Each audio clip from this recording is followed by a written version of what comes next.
Kejadiannya terjadi ketika saya berumur 14-15 tahun, saat itu sekitar tahun 1998. Saya akhirnya bisa menceritakan kisah ini karena orang tua saya sudah pindah ke lingkungan baru.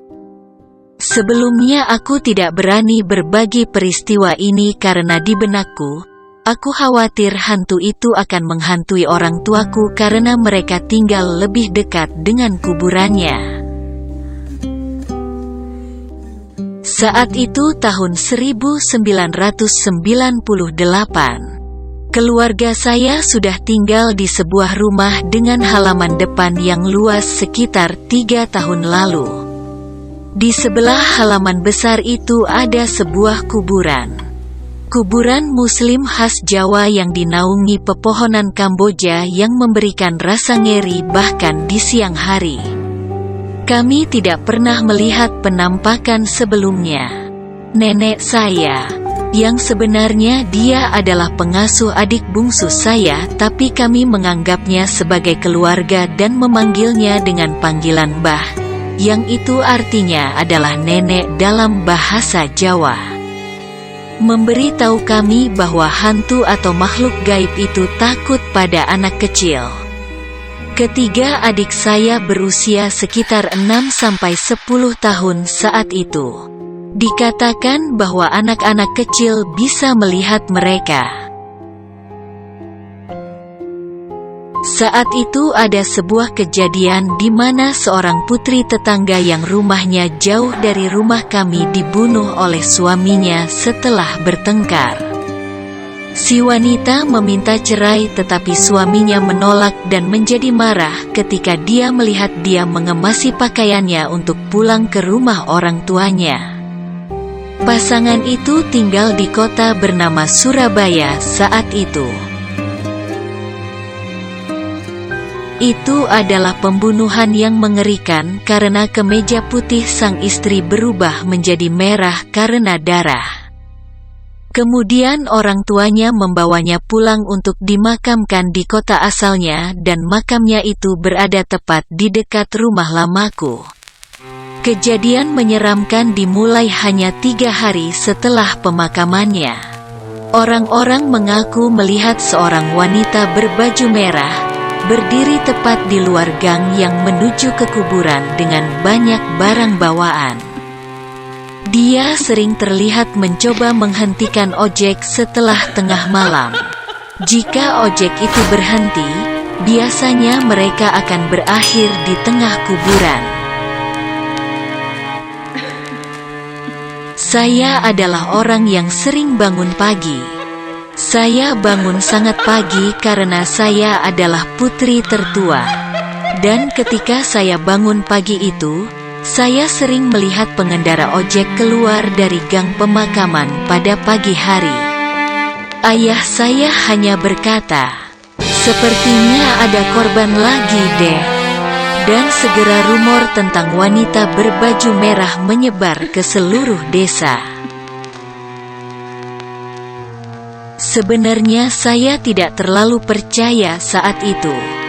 Karena saya pikir itu hanya rumor yang disebarkan oleh beberapa orang yang tidak bertanggung jawab. Karena sejak rumor itu muncul, ronda malam lingkungan kami berhenti, dan perampokan mulai terjadi. Tapi ternyata, perampokan itu hanyalah orang-orang tak bertanggung jawab yang memanfaatkan isu hantu ini. Singkat cerita, saat itu adalah tahun terakhir saya sekolah menengah pertama dan kami pergi studi tour ke kota Jogja. Saya memiliki 3 teman sekelas yang tinggal di dekat rumah saya, jadi kami memutuskan untuk pulang bersama dari studi tour. Saat itu jam 2 pagi dan guru saya memutuskan untuk mengantar kami berempat pulang dengan mobilnya. Ketika kami melewati gang yang menuju ke pemakaman, kami semua, termasuk guru saya, melihat wanita berbaju merah, berdiri di bawah lampu jalan, dengan koper besar di sampingnya. Si wanita itu mengulurkan tangannya seolah-olah ingin menghentikan mobil kami. Kami berempat tahu siapa wanita itu dan ketika guru kami akan berhenti untuknya, kami segera meneriakinya, "Pak Guru, jangan berhenti." Guru saya sangat terkejut, bertanya-tanya mengapa kami mencegahnya untuk berhenti. Kemudian saya menyuruh teman saya untuk memberitahu guru nanti tentang wanita berbaju merah itu begitu mereka sampai. Keesokan paginya, ada keributan di desa saya tentang mobil di tengah kuburan. Dan mobil itu adalah milik guru saya. Masih menjadi misteri bagaimana mobil itu sampai di sana. Gang itu sendiri sangat sempit padahal mobil guru saya berkapasitas 8 tempat duduk. Saya lalu menelpon teman saya dan bertanya kepada teman saya apakah dia memberitahu guru atau tidak. Dan dia bersumpah bahwa dia memberitahunya. Kurasa guruku tidak mempercayai kami atau dia mungkin ingin tahu tentang wanita berbaju merah itu. Karena setelah kejadian itu, dia berusaha untuk menghindari kami. Saya lulus dari sekolah menengah pertama sebulan kemudian. Wanita berbaju merah kadang-kadang masih muncul dan sering menampakkan diri kepada ayah saya sesekali.